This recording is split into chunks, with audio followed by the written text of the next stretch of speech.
イッチ一つで街が動く。時代という名のメカニズムが忘れさせた人の心。自然に生きてくことも素直に泣くこともできないなんても思わない。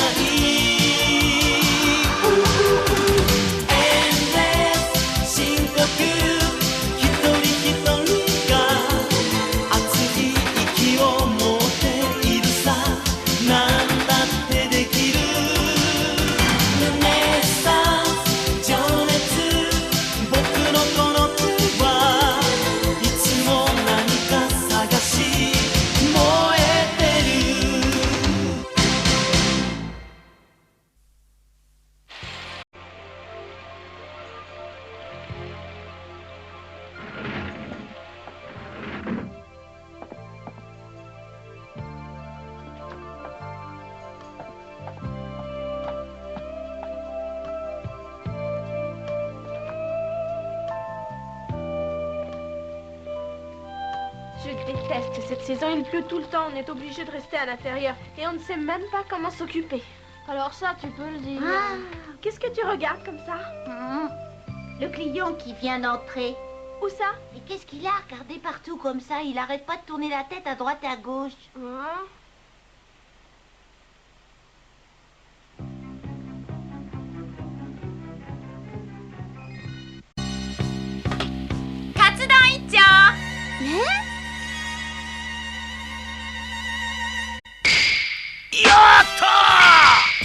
冷やし中華勝負陽一名古屋で大ピンチ。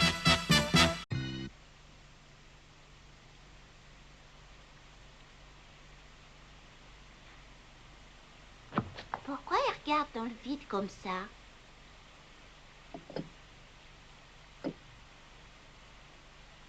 Maintenant, il renifle sa soupe. Mais arrête de l'observer comme ça, c'est pas poli. Hey, il est vraiment étrange ce gars-là. T'es pas d'accord avec moi? Thomas, t'es là? C'est moi Mario, où es-tu? J'ai une grande nouvelle pour toi. Nous sommes invités à un anniversaire. Quoi? L'association des gastronomes réunis organise une réunion en l'honneur de son 20e anniversaire, à laquelle t'es invité parce que tu es le vainqueur du Grand Prix qui a été organisé cette année par l'association des gastronomes réunis. Est-ce que tu te rends compte de la chance que tu as? Vous pouvez l'accompagner si ça vous fait plaisir. Oh.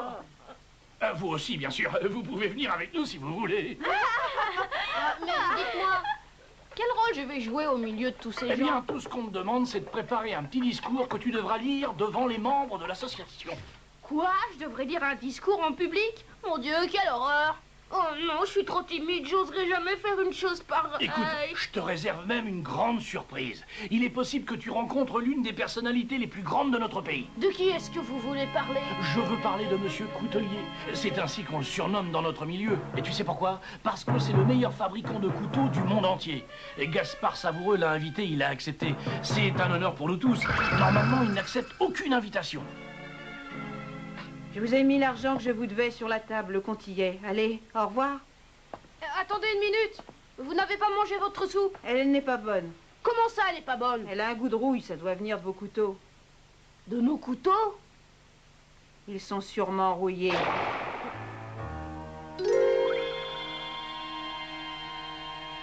Je regrette, mais je ne peux pas avaler ça. Ce potage est absolument immangeable.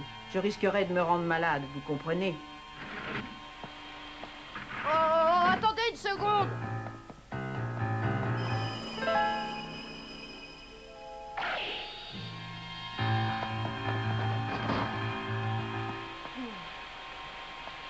Quel garçon étrange.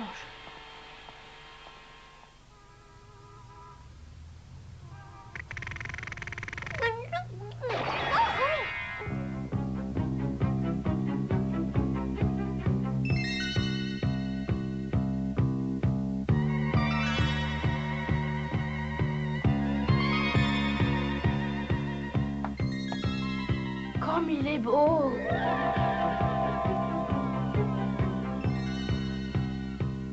Et comme la lame brille, la lumière se reflète dedans. Oh! C'est l'un des derniers modèles qui vient d'être fabriqué par Monsieur Coutelier. Tu t'appelles bien Thomas Agosti, n'est-ce pas?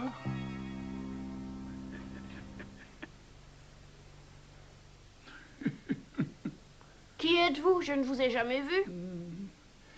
Eh bien, vois-tu, moi je te connais depuis ton plus jeune âge. Je t'ai vu naître, pour ainsi dire. Ah. Il est étrange, lui aussi, décidément. Mais c'est l'homme dont je te parlais tout à l'heure. Hein? Le fabricant de couteaux? Oh! C'est une pièce de musée.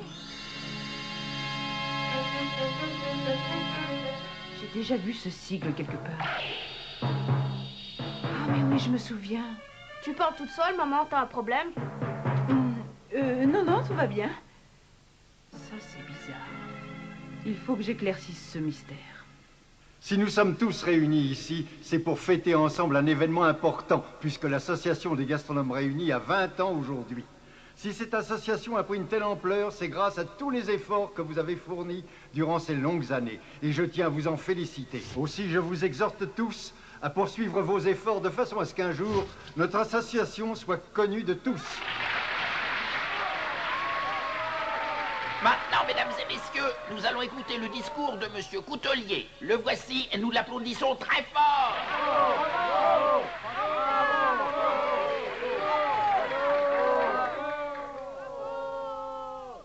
Mes chers amis, un couteau n'est pas un vulgaire ustensile. C'est beaucoup plus que ça. C'est votre troisième main.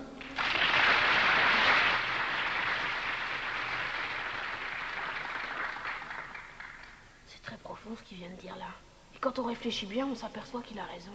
Eh bien, maintenant, nous allons accueillir celui que l'on surnomme le petit chef. J'ai nommé Thomas Agosti. Allez-y, mesdames et messieurs, applaudissez-le. Vas-y, Thomas, on t'écoute. Dis donc, il est beaucoup plus jeune que je croyais. Oh, dis donc. Oh, c'est incroyable. Eh bien, mesdames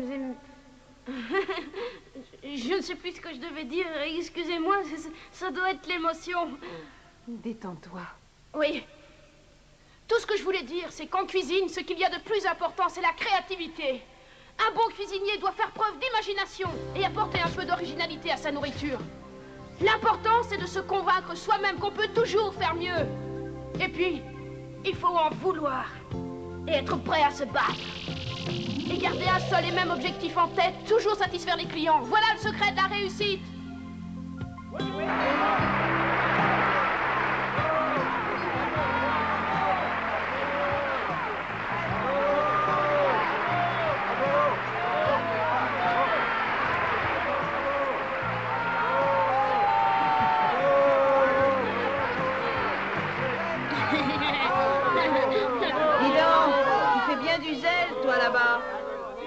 Vous avez entendu? Mais qui est-ce qui a dit ça? Ah, c'est le jeune homme qui est assis derrière. Pour qui il se prend, celui-là? Oh, mais je le reconnais. Ce n'est pas parce que t'as gagné le Grand Prix culinaire qui s'est déroulé cette année qu'il faut te croire plus malin que les autres. Pardon.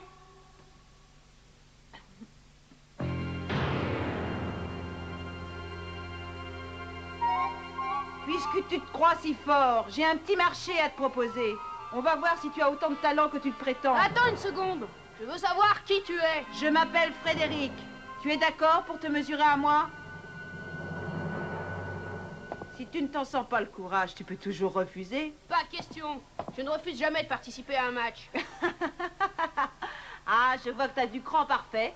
Nous allons donc nous affronter. Puisque c'est moi qui en ai eu l'idée, je choisis le menu. Ce sera obligatoirement des pâtes au basilic accompagnées de légumes.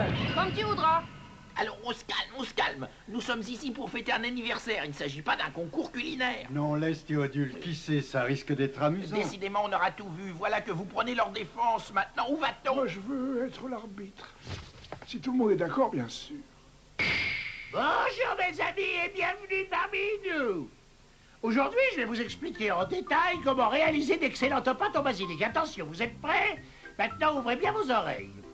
Tout d'abord, bien pétrir la pâte de façon à la rendre la plus tendre possible. En même temps, ça vous fait travailler les muscles des bras, c'est pas plus mal. Ensuite, coupez la pâte en fil lamelles et plongez les pâtes dans une bassine d'eau bouillante, voyez, dans laquelle vous n'aurez pas oublié de mettre un peu de basilic, de manière à ce que les pâtes en soient bien imprégnées, voyez-vous. Mais aujourd'hui, il est obligatoire d'accompagner les pâtes d'un assortiment de légumes frais. Vous voyez, si elles sont aussi dures que ça, vous n'aurez aucune chance de réussir votre recette. Après, il ne vous restera plus qu'à réaliser une jolie préparation, car vous avouerez qu'un plat de nouilles sans ornement n'a pas la parouille. Apparence, pardon. Maintenant, il ne me reste plus qu'à vous souhaiter bon appétit et bon courage. La durée du match sera de 40 minutes. Nos deux candidats sont prêts pour le départ. Alors attention, mesdames et messieurs, surtout ouvrez très grand vos yeux. Pourvu que Thomas gagne.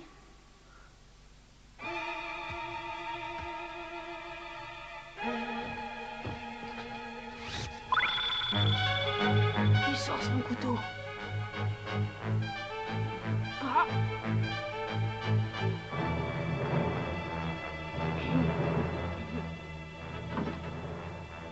Il n'est pas le seul. Moi aussi, j'ai apporté le mien.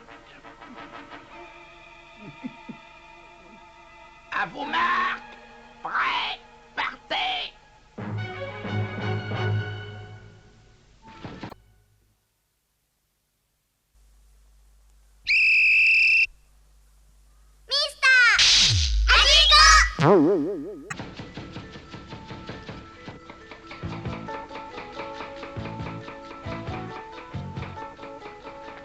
Une fois que les pâtes sont coupées, il faut les faire cuire. Le temps de cuisson est extrêmement important. Ensuite, les laisser macérer quelque temps dans la sauce au basilic, de façon à ce qu'elle soit correctement imprégnée. Voyons voir ce que fait Frédéric. J'ai l'impression qu'il a rajouté des épices. Ça doit être pour donner plus de goût. Il faut que j'arrive à faire mieux que lui. En avant!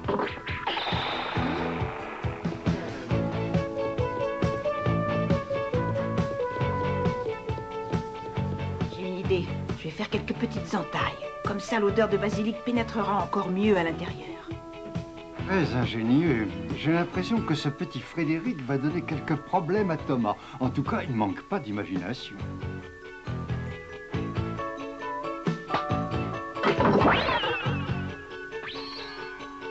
Mes pâtes sont prêtes. Voilà une bonne chose de faite. T'as beau te croire le plus fort, je te parie que mes pâtes auront plus de succès que les tiennes. Regarde. Tu as déjà vu des pâtes de cette couleur? Des pâtes vertes? Oh, j'ai compris, il a fabriqué des pâtes aux épinards. Elles sont plus belles que les miennes en apparence, grâce à cette jolie couleur verte. Et en plus, elles doivent avoir un bien meilleur goût. Je reconnais que l'idée n'est pas mauvaise, mais attends un peu. J'ai pas encore dit mon dernier mot.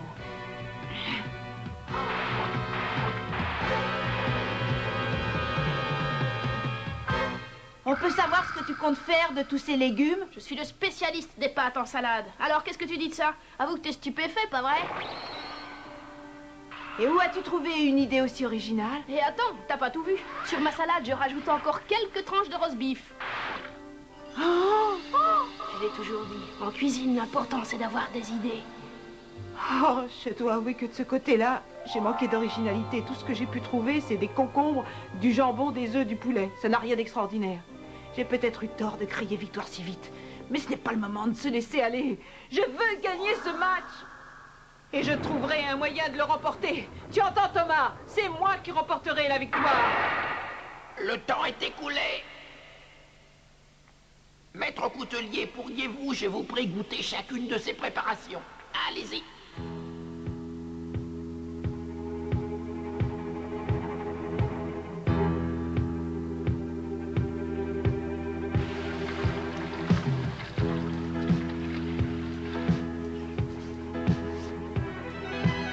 Alors, qu'est-ce que vous attendez?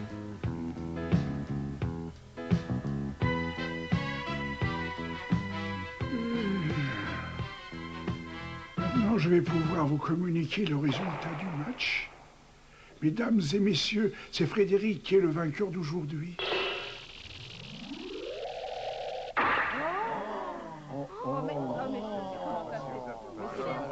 Pourquoi? Mais il n'y a aucune raison. Il a même pas compris la préparation. C'est vrai, j'ai gagné? Je suis pas d'accord. Ah non, je conteste formellement. Vous ne devez pas juger sur l'apparence. C'est pas honnête du tout, ça. Comment pouvez-vous affirmer qu'il a gagné sans même avoir goûté? Il n'est pas nécessaire que je goûte.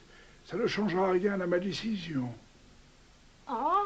Tu as négligé un point essentiel, mon pauvre Thomas. Regarde tes légumes. Ils contiennent trop d'eau. Ça se voit à l'œil nu. Tu aurais dû les laisser dégorger quelques instants. Lorsque les légumes sont remplis d'eau, ils perdent toute leur saveur. Tu aurais dû le savoir, ça. Alors vois-tu, ce n'est pas la peine que je goûte ta salade, car je sais d'avance qu'elle n'a aucune saveur. Mais cela n'est rien. Tu as fait une deuxième erreur, encore bien plus grave. Qu'est-ce que j'ai bien pu faire de pire? Tu n'as même pas pris soin d'apporter avec toi ton propre couteau. Un bon cuisinier doit toujours avoir son couteau sur lui. C'est son principal outil de travail. Il ne doit jamais s'en séparer. Vois-tu? Apparemment, le couteau de cuisine n'est pour toi qu'un vulgaire outil. Je te croyais plus consciencieux que cela, Thomas. Et je dois t'avouer que je suis extrêmement déçu.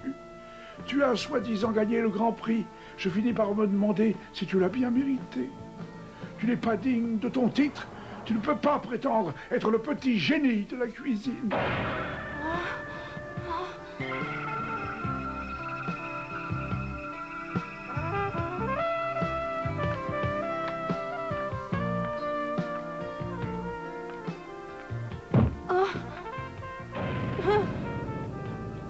Papa, c'est la première fois que je perds un concours.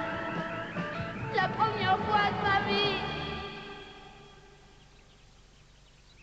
Allons, faut pas te mettre dans des états pareils. T'étais pas venu là pour participer à un match. Alors c'était normal que tu n'aies pas ton couteau sur toi. Oh non, justement. C'est gentil d'essayer de me remonter le moral, mais il avait raison. Un bon cuisinier doit toujours avoir son couteau sur lui, c'est évident. Frédéric avait apporté le sien. Ce que maître coutelier m'a dit était parfaitement vrai. Pour moi, le couteau n'était qu'un vulgaire ustensile, et ce qui comptait avant tout, c'était le savoir-faire. Je ne m'étais même pas aperçu que ma lame était rouillée. Vous vous rendez compte? Quand j'y pense, vous ne pouvez pas savoir à quel point je m'en veux. En tout cas, tu auras appris une chose importante aujourd'hui. Mais il y a une chose que tu ignores et que je me dois de t'avouer à propos de maître coutelier. C'est une longue histoire, alors ouvre bien tes oreilles. Il se peut finalement que j'ai une bonne nouvelle pour toi, mon petit Thomas. Hein? Tu vois, l'homme qui a arbitré le match, ce cher maître coutelier, eh bien, en réalité, c'était un fabricant d'épées. D'ailleurs, c'est le plus grand et le plus connu des fabricants de la région. Il vit en ermite au fin fond de la montagne. Et lorsqu'il ne sait plus comment occuper son temps, il s'attelle à fabriquer des couteaux de cuisine. Mais en réalité, il n'en existe qu'un nombre très réduit, car il n'en a créé que quelques-uns. Ce sont des pièces très rares et d'une très grande valeur. Et il n'y a qu'un petit nombre de personnes qui possèdent ce genre d'instrument. Et parmi ces gens, il y a notre cher Gaspard, le roi de la gastronomie. Ah, ça faisait des années que je ne l'avais pas revu. Il y a quelques semaines, je suis allé lui rendre visite là-haut dans les montagnes pour l'inviter à la cérémonie. Tu vois, je suis en train de fabriquer un couteau. Il y a longtemps que ça ne m'était pas arrivé.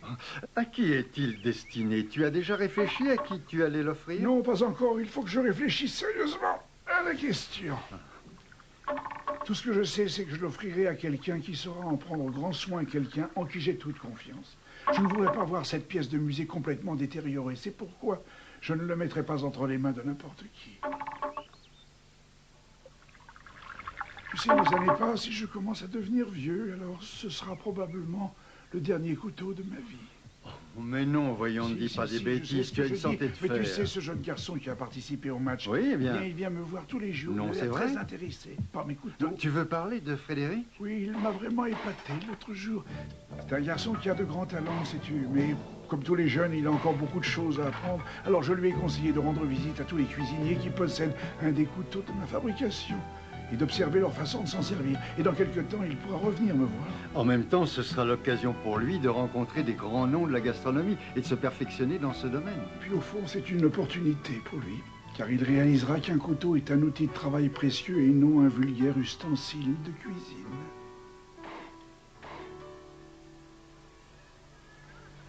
C'est vrai? Je vais te montrer quelque chose. Regarde un peu ça. C'est le couteau que Monsieur Coutelier m'a offert il y a déjà quelques années maintenant. Regarde le sigle qu'il y a dessus. Tu ne te souviens pas avoir déjà vu cet insigne quelque part? Attendez un instant. Oui, ça me dit quelque chose. Il y avait le même sigle sur le couteau présenté lors de la cérémonie. Oh oui, c'est vrai. Alors, tu t'en souviens, toi aussi? Mon père possédait un couteau comme celui-là. Et ça me revient maintenant. C'est parfaitement exact, Thomas. Maître Coutelier a offert ses couteaux à quelques privilégiés. Et tu sais qui était le dernier?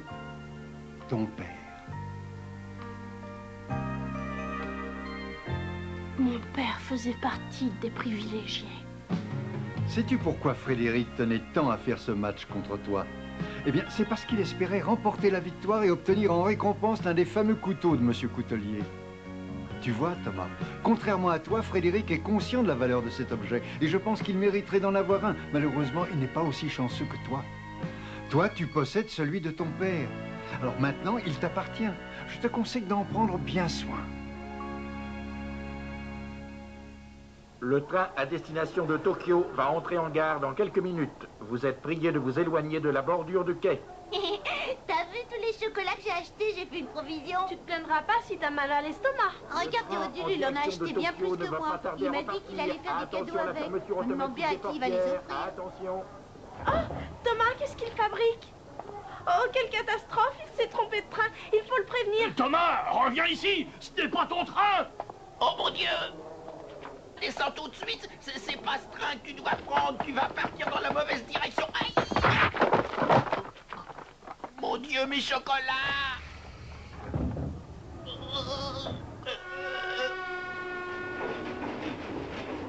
Mais je pars pas, moi, ouvrez-moi! Le train est parti. Avec notre Thomas. Qui sait? Peut-être est-il allé rejoindre Monsieur Coutelier? Je vais aller trouver Monsieur Coutelier. Et je lui demanderai de fabriquer un autre couteau spécialement pour moi. Ce qui a appartenu à mon père est sacré. Je ne veux pas y toucher. N'oublie jamais une chose, petit. Le couteau n'est pas seulement un outil de travail. C'est ton compagnon. C'est ton frère.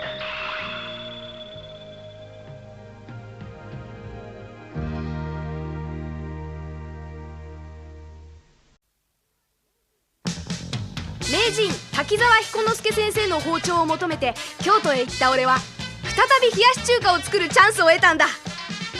京都の美しさが俺に語りかけてくる。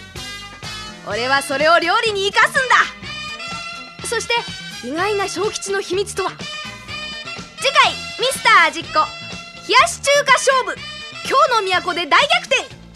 おいしいよ。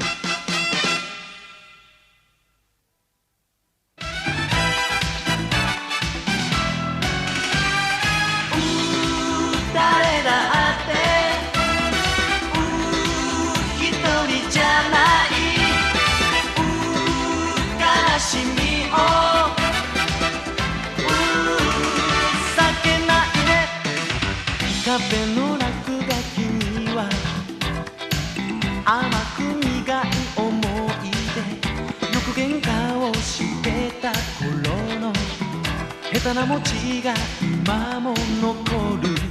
いつも何かを求めながらいつも背伸びをしていた僕たち、振り返れば手を取り合ったと思う